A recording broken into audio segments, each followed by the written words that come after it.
bukeye mu gitondo dusanga amazu amwe yagiye, inkangu zacitse, ariko icyadushimishije ba mudugudu, ba gitifu b'umurenge, ku karere bazindutse baza mu giturage aho ngaho badusuhuza bati mwaramutse mute, batuzamura bati weho utuye habe zamuka.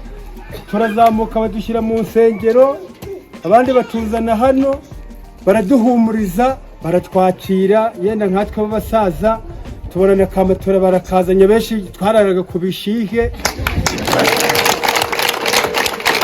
nuko bazana akaringiti turiyorosa kugeza n'ubu kawunga bayitugezaho.